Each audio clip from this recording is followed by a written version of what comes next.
We're now moving on to the next panel. We're moving from fitness to the law of NCR. This is the first of 2 NCR panels. This one, as you'll see on today's outline, is an update on Bharwani.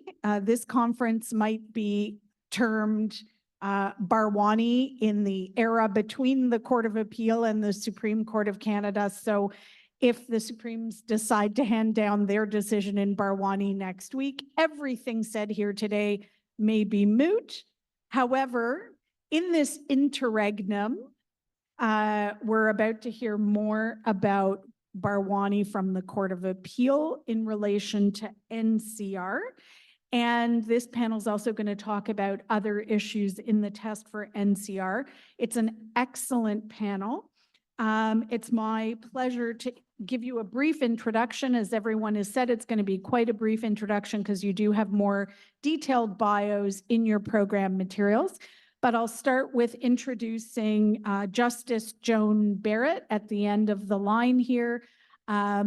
Justice Barrett is my sister judge on the Superior Court of Justice in Toronto, so it gives me especially great pleasure to see her here today. And she's in the middle of a very intense trial, so it's really quite something that she's made the time to be here.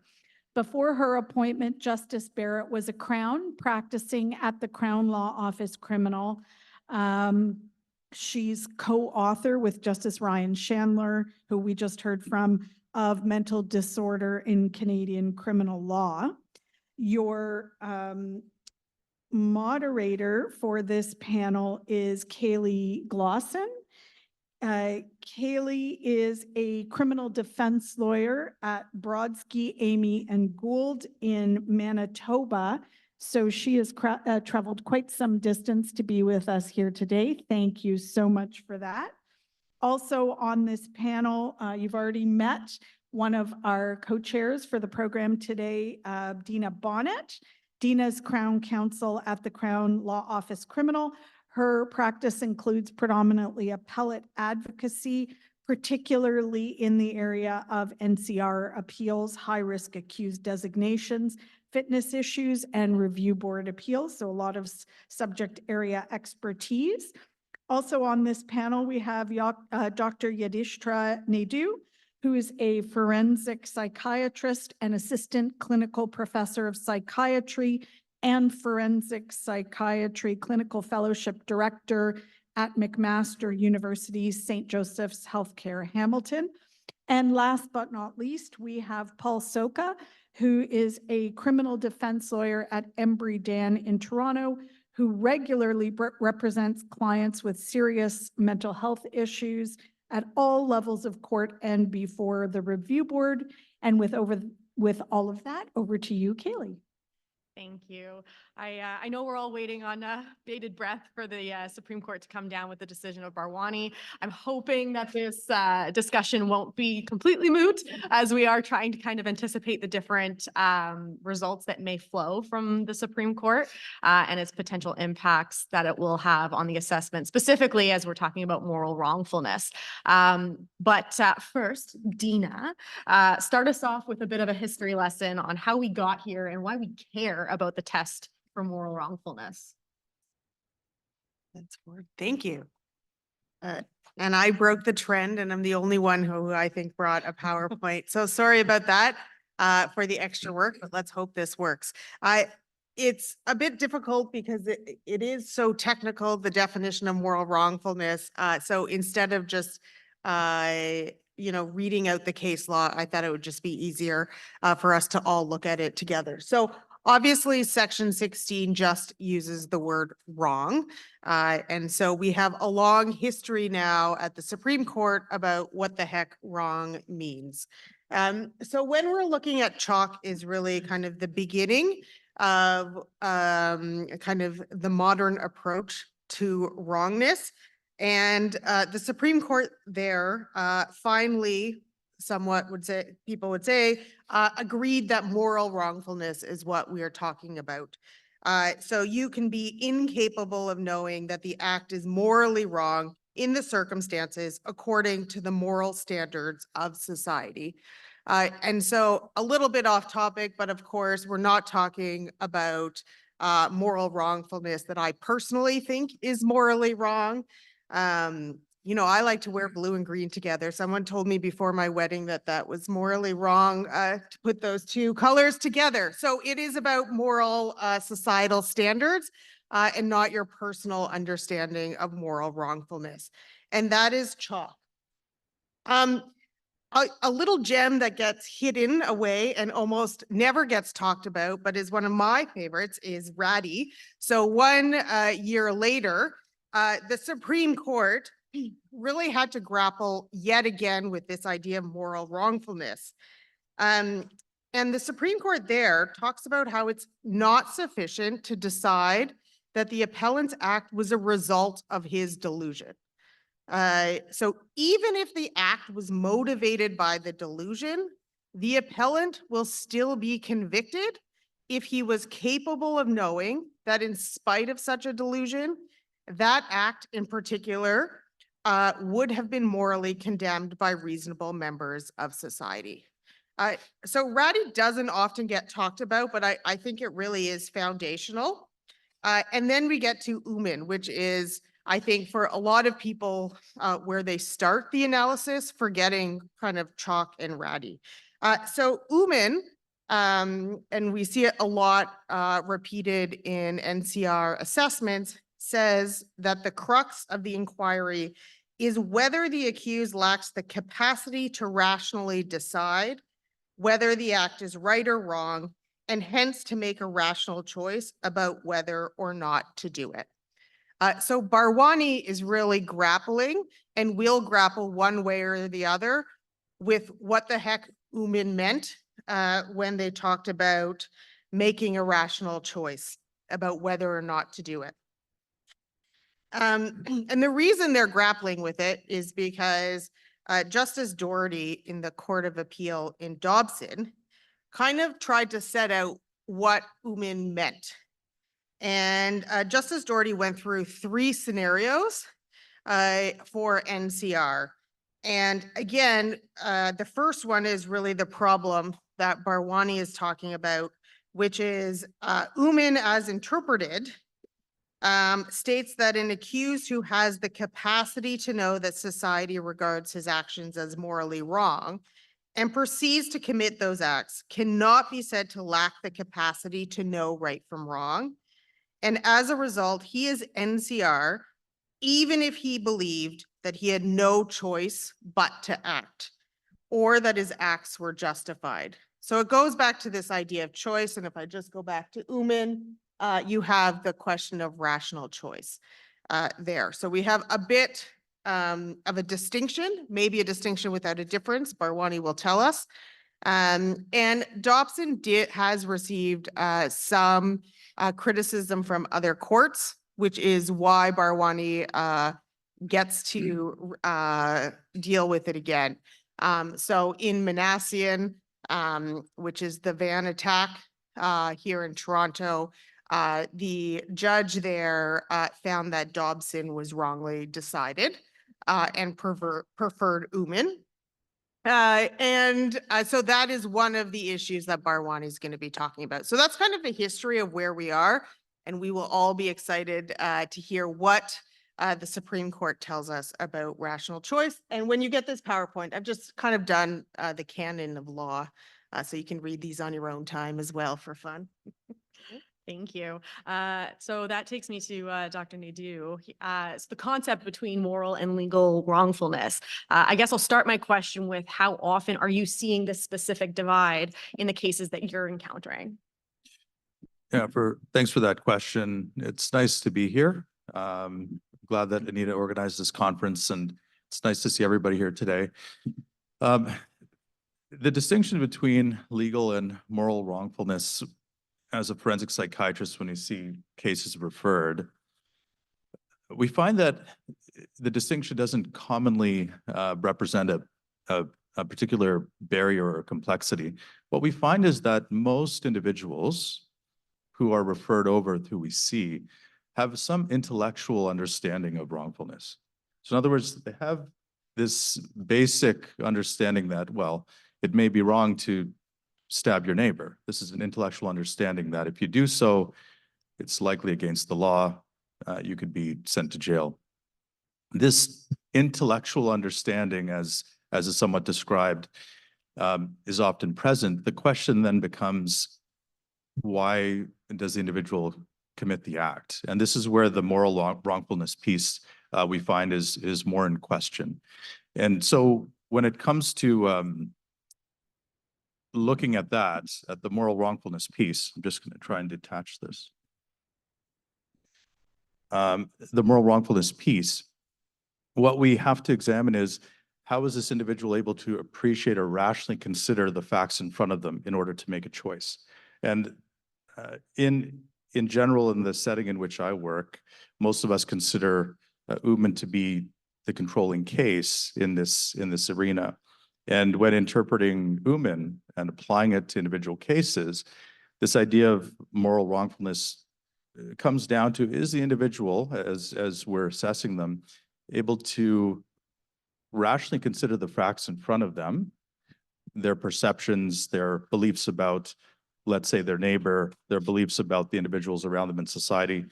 Are they able to rationally consider those facts in sort of a reality-based way in order to make a choice about what they're going to do? So as an example, an individual who's suffering from a delusional belief, a fixed belief that their neighbor, let's say, has been harassing them for months or sometimes years on end. They have that belief. By definition, their perceptions, their understanding about reality is affected or impacted, impaired by illness. And as such, they're then making a choice about how to act based on a set of facts that's not in keeping with reality. So therefore, their ability to rationally consider and make a choice is likely going to be impaired based on those facts. When it comes to this idea or the concept of, are they able to consider, or do they know that their actions are wrong when considering the standards of the everyday person, we often find that those individuals are actually able to think about, well, another person in society may consider an act to be wrong, to stab a neighbor. It's not a legal act. However, in a state of acute psychosis, those individuals are rarely able to rationally appraise the different factors around them in order to factor in societal understanding of wrongfulness in order to make that decision in the moment. So it seems to be somewhat of an artificial distinction, this idea that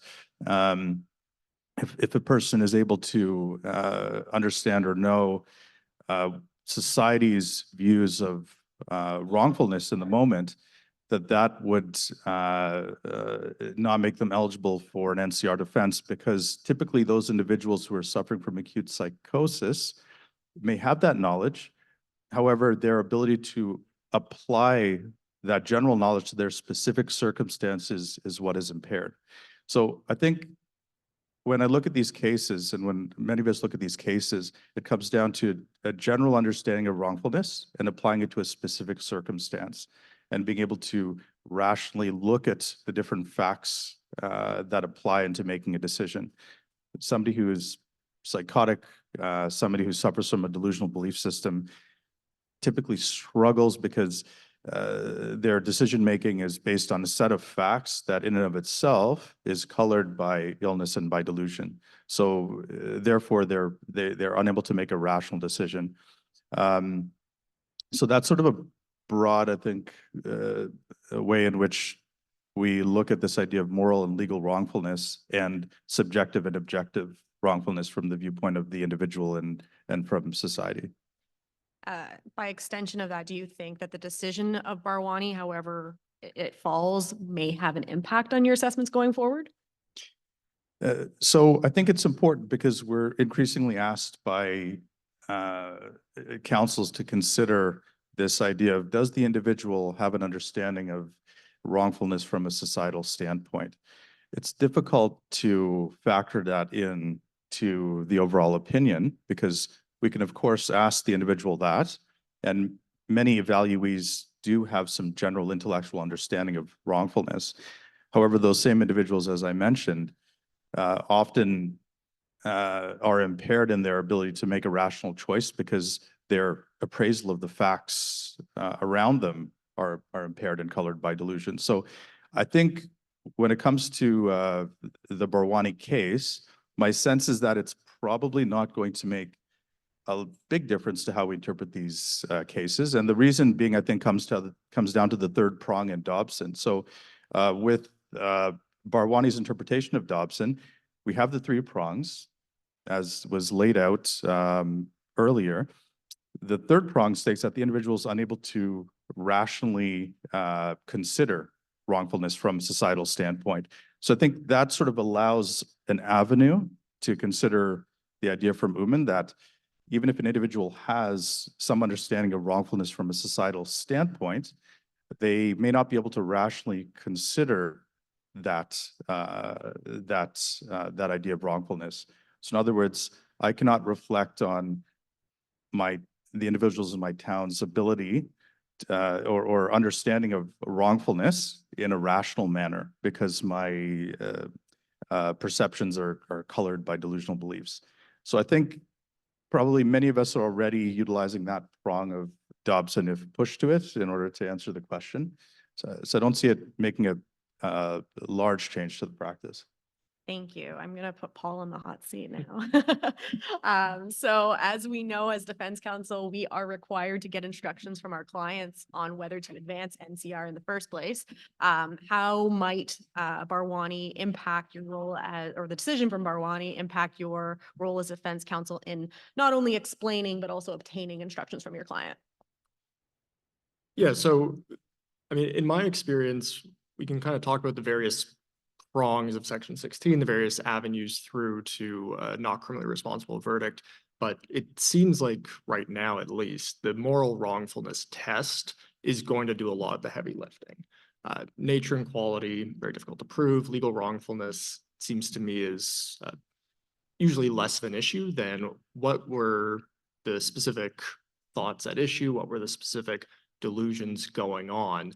And I mean, it's interesting, like Dr. Naidoo's answer, that this may be a distinction without a difference. And there's a lot of that kind of going around, that what are the distinctions in this case?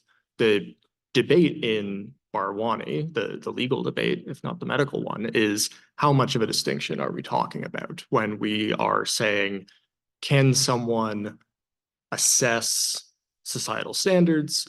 Can they rationally consider what they're doing, even if they're doing that motivated by a delusion? And so in the reality where when you have a case that may or may not be moving to what I'll call a voluntary NCR, a defense-led or defense-consented to NCR, I would say more often than not, it's going to come down to the moral wrongfulness question. And in Bharwani itself is a murder case.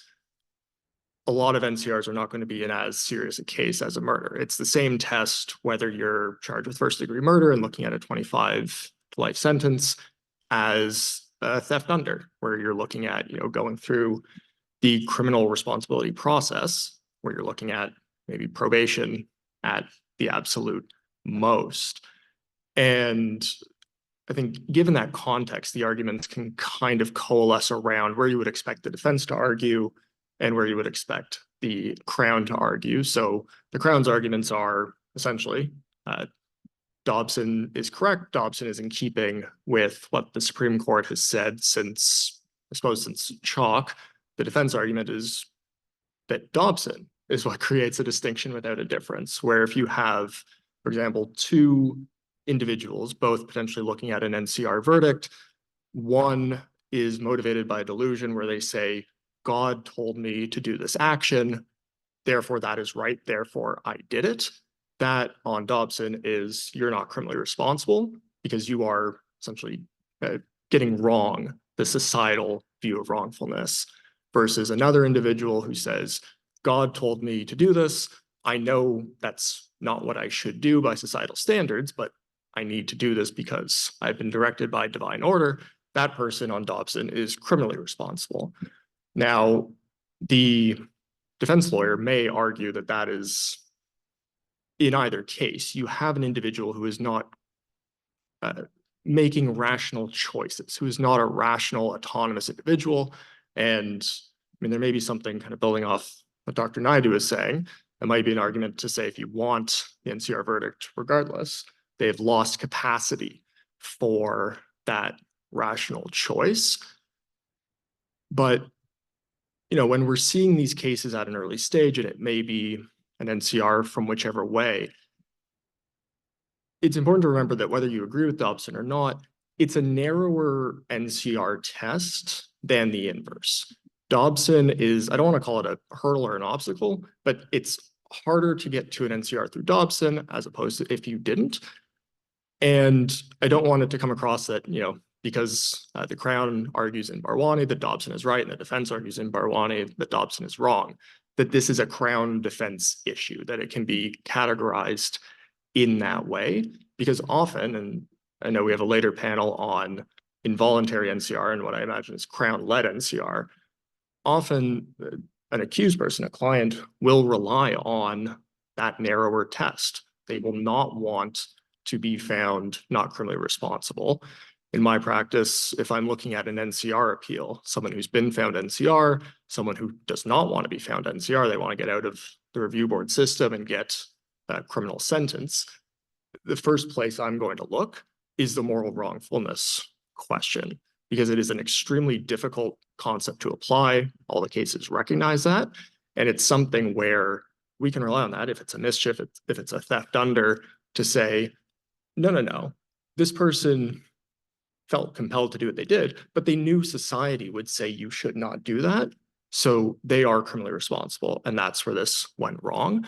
But what's good for an accused charged with a minor offense may not be good for an accused charged with murder. So I think when you're at those early stages and seeing about where this has to go, it may be a distinction without a difference at the end of the day, but ultimately how Bharwani approaches this and how it tells us to be applying this test is going to have substantial impact all throughout the system and all throughout all levels of charges. Thank you. Moving on to Justice Barrett, how does moral wrongfulness play into jury instructions, and how do you see this potentially changing post-Bharwani? Well, thank you, Caleigh. And just before answering your question, I wanted to thank Justice Presser, Anita, and Dena for organizing such an amazing conference and for inviting me. I'm honored to be here. And I can say that Anita is the most organized conference organizer that I've ever worked with. So thank you, Anita. So for any jury instructions, it's always challenging, I find, to explain the law to laypersons. And particularly so with defenses like an NCR defense, or if we're talking about self-defense, these are very challenging even for lawyers, for people who practice in the area. So again, trying to explain that to laypersons is challenging. So for any jury instruction, my starting point is always with the model instructions. And there are two. There's Justice Watt's model of or manual of jury instructions, and then the National Judicial Institute also has model instructions that are available on its website and publicly available. So if you look at Justice Watt's model instructions, he explains this branch of the Section 16 test as, did the mental disorder deprive the accused of the capacity to know the act was something that they should not do according to accepted societal standards? And of course, that's the language that we see in the Dobson decision. So Justice Watt's model instructions are very much in line with the Dobson decision. And of course, you've heard that Mr. Bharwani's position is that the focus under the second test under Section 16 should be more with an emphasis on rational choice. And the Uman language in which Justice McLaughlin said the crux of the inquiry is the ability to apply this knowledge. And in the Bharwani decision, Mr. Bharwani relied on the psychiatric evidence that at the time of the offense, he was suffering from schizophrenia. The delusions and hallucinations were active, and that this overwhelmed his ability to apply his knowledge. So I think if the court in Bharwani adopts the position that was advanced by Mr. Bharwani, I think you could see some tweaks to the model instructions with an emphasis shifting not so much on this societal ability to know how society would view it, but more on this capacity to apply it in the specific circumstances. But in the event that that's where the court goes, I also think it will be important for judges to go a little further and talk about the distinction that there in our law, the defense of irresistible impulse has never been accepted as a defense. So the fact that a mental disorder was a motivating factor in terms of the offense would not have been committed, but for the fact that the person had the mental illness, which was operative at the time, has never been the test. Section 16 is purely a cognitive capacity test, very different from one that looks at volition. And I see the Bharwani situation applying in a small subset of NCR cases, cases in which there is a diagnosed not only mental disorder, but a psychotic mental disorder, where the psychosis was active at the time of the offense, and then where you have the psychiatric evidence saying that the offending conduct was at a minimum a major motivating factor. And I think in those cases, the verdict, what we tend to see is that the verdict really hinges to a large extent on whether or not there is other evidence to suggest that the offending behavior is reality-based. So does the person know how it would be viewed by society? And is there a reality-based motive for the behavior? And of course, in Mr. Bharwani's case, there was his 911 call and his police statement in which he displayed an awareness of how it would be viewed by society at large. And there was a reality-based motive, namely that he had been rejected by the victim and was angry. And I think if one looks at these cases where it really comes down to what motivated it, and were the delusions so powerful that it crowded out or pushed out any reality-based, it really turns on, is there an alternative explanation? And if there is, because it's a reverse onus defense, I think you often see juries rejecting it then on that basis. Thank you. I think we're going to bench Bharwani at this point and move on to another really hotly contested issue as it relates to the intersection between mental disorder and substance abuse, and where sometimes that line is drawn. So I know for myself, practicing as defense counsel in Manitoba, I find that doctors are risk averse when there is a history or presence of drug use as well as a co-occurring mental disorder. And that more often than not, where there is that presence, doctors will say that they cannot conclude that the accused is therefore NCR. So turning to Dr. Naidoo, how do you parse out drug use from mental disorder?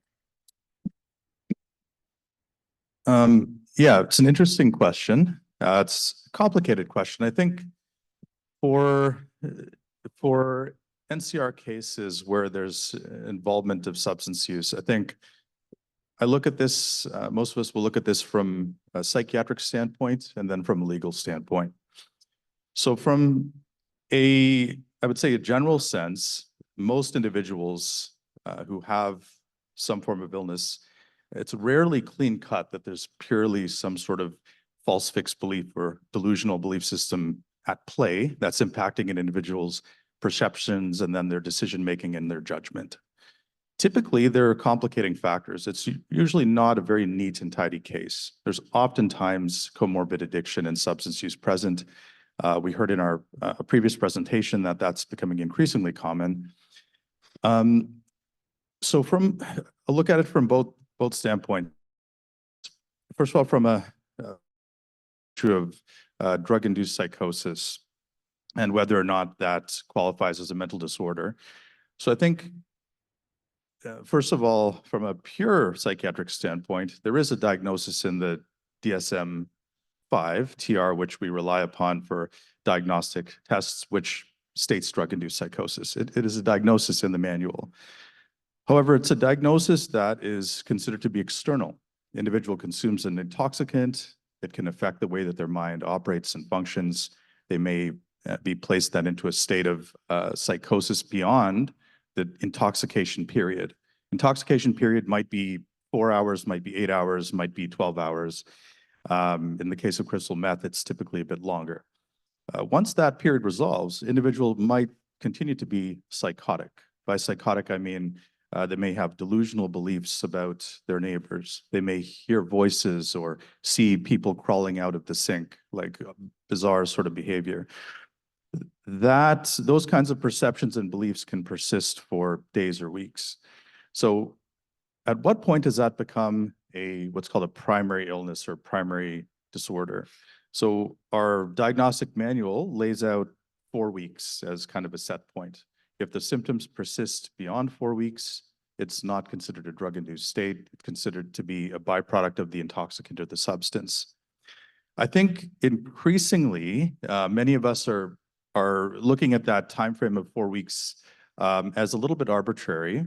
So first of all, it's based on a single study of 70 to 80 individuals go into a addiction facility psychotic. About 80% of them are clear 80 to 90% are clear by the time they're released 4 weeks later. So it's not a huge body of evidence. The second factor is that drugs are becoming more potent, more impure over time, and that's having worsened effects on people's mental health, mental wellness, especially those individuals with a primary psychotic illness.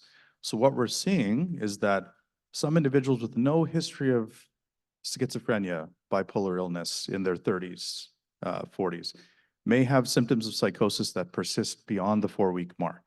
There's some Japanese case reports suggesting it can go on for months. I've personally seen individuals with no history of psychosis who become psychotic, thinking men are coming out of the walls, visual hallucinations that are quite remarkable that go on for months at a time before resolving and then disappear. I work in a correctional setting. I see people coming in intoxicated and psychotic off of drugs much of the time, and it takes time for that to clear up. It's a very muddied picture. So I think all that to say it's complicated. Whether an individual who uses a drug and becomes psychotic, we can say that that is due to the drug itself or some underlying illness. To add a layer of complication, there's large studies now that suggest that individuals who become psychotic from a drug like cannabis or crystal meth, a large percentage, close to the 50% mark, go on to have a bona fide psychotic illness. So I suspect that this area is going to become a little bit more complicated over time. I think in general, what many of us consider in the field in psychiatry these days is that if somebody has a prolonged reaction from its use of an intoxicant, that's somewhat uncommon, let's say aside from crystal meth. So someone uses cannabis, becomes psychotic for weeks. That's a little bit uncommon. So we generally think there's something in that person's genetics that's driving such a pronounced response. This is excluding synthetic forms of drugs, which are more potent. Okay, so from a psychiatric standpoint, a medical standpoint, it's complicated to say, but generally 4 weeks is a rough mark at which point we can say this is drug-induced or not. That's becoming more arbitrary, and there's a lot of data to support that. Drugs are becoming more complicated and more potent over time. From a legal standpoint, we typically rely on the Cooper case, where mental illness or mental disorder is essentially defined as disease and illness and abnormal condition that impacts or impairs the mind or its functioning, excluding self-induced states of intoxication. So if someone's using a drug, becomes psychotic for a few days or weeks, resolves, it's not a mental disorder by definition under the law. So we would not count that as a mental disorder. Second question becomes how to tease apart if somebody uses, from a legal standpoint, uses drugs, becomes psychotic, commits a crime, a violent crime, let's say. At what point can we consider that a mental disorder or not? So there, I think Bouchard-Lebrun is probably the case that we rely upon the most. There's two components to that case, and these components were derived from an earlier case called Stone. So Bouchard-Lebrun, essentially a Supreme Court case, individual utilized substances, MDMA, cannabis, became psychotic, had delusional beliefs about a neighbor, goes in to assault the neighbor, commits an aggravated assault. In order to tease apart whether that individual had an illness, there's two components that are identified: the internal cause and continuing danger. These are two components that we look at to determine whether this would constitute a mental disorder in the eyes of the law. The internal cause factor refers to the idea that are these symptoms that emanate from within the individual or some external agent? So do they use a drug? Do they get concussed, something external that caused some sort of reaction?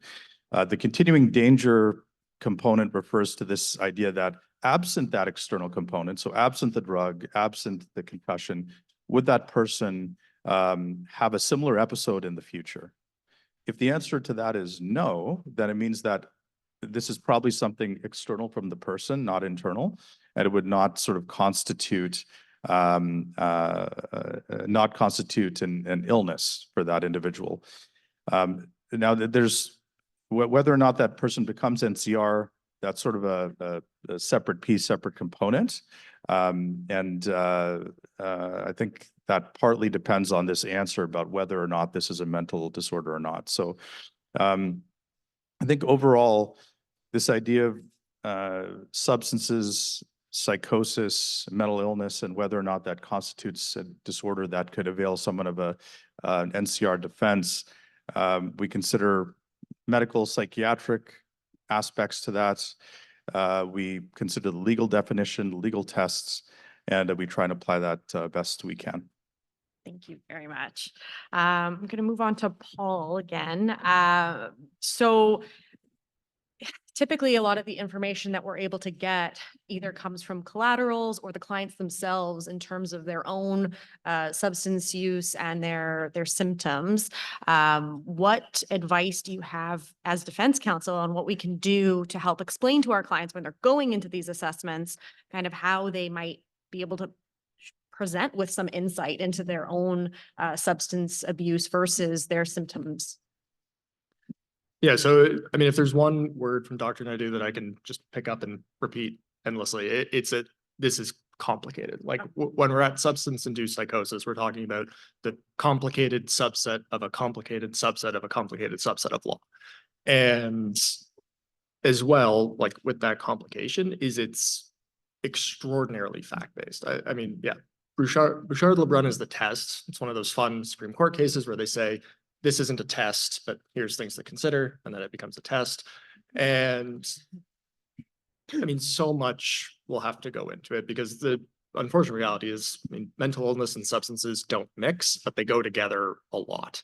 It is very common to have a client with maybe they had a diagnosed mental illness before and they're using a lot of substances. Maybe they didn't have a diagnosed illness before, and then after the charges came about, then that gets diagnosed.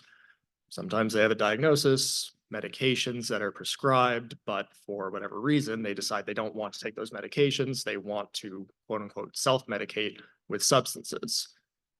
That can be cannabis, that could be crystal meth, and it always, again, gets, steal another word, messy. So I think collaterals absolutely are an important source because you need to understand, especially when you're advising towards the NCR process, you need to understand what's going into the mixture here. You know, if someone is telling you, if you have in the other case in this area, not NCR, but significant as Brown and Chan and Sullivan, the automatism cases, if you have an individual who says, I've never used substances before, I've never had a diagnosis, but I took, as in those cases, a lot of mushrooms, and then this happened. I mean, that should be alarming you that you're not looking at NCR, you're not going down that pathway.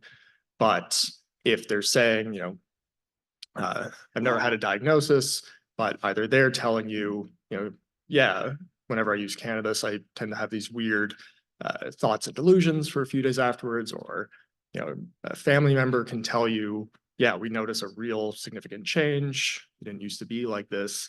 Like, that's all information that, as much as possible, you need to tease out beforehand, because really it's going to come down to not just, you know, the law, not just whether or not certain criteria are met, but if you're assessing this, it's going to be, what are the substances involved? How much are they using it? Person A and person B can use the exact same amount of substances on a given day, very different outcomes. Do they, you know, what's their state of mind before? What's their state of mind after? What is their motivation for using substances? Is this recreational? Is this pure addiction? Is it a self-medicating situation where you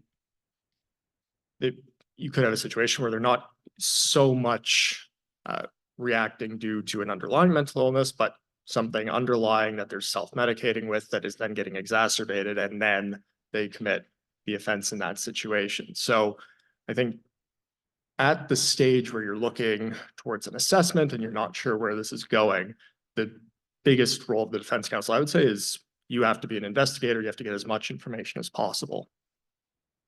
Perfect. Thank you. I can see that we are running up to the last few minutes here. So, and I'm not one to stand in the way of lunch. So, turning to Justice Barrett, perhaps, you know, we commonly don't address consequences or sentencing to a jury. So in NCR cases, we likely have members of the public not understanding what happens to an accused person if they are found NCR, and that it's really not just a, you know, quote, get out of jail free card. So should jury instructions include this? So on that point, again, I turn to the manual, Justice Watt's manual of jury instructions. And what's interesting is that a standard instruction in all jury trials at the start and end of trial is that juries are told punishment has nothing to do with your job. If the accused is found guilty, it will be my job as the judge to determine punishment. It should not be raised at all in your deliberations. But when it comes to NCR cases, there is an optional instruction. And although it's optional, I think I've seen most of my colleagues including this. And it tells juries essentially what you said, Caleigh, that if you find the accused person to be NCR, this does not mean that they will be released immediately into the community. And the optional instruction then goes on to explain a little bit about the review board system, that they will be subject to reviews by a specialized board, that this whole review board process is also overseen by the Court of Appeal to give juries some assurance that this is not a get out of jail card. And I think that that's reflective of even most, like recently, there's been public officials talking about the NCR verdict being just that. So I think that's reflective of how there is this misperception about what an NCR verdict means, that mentally ill people are inherently dangerous, which the Supreme Court has also talked about, and the need to educate lay people on this. Thank you. I think we are at time, so I will leave it at that. We can see the law is clear as mud, as per usual with this type of area. But yeah, I think we're at lunch, so. Yeah, so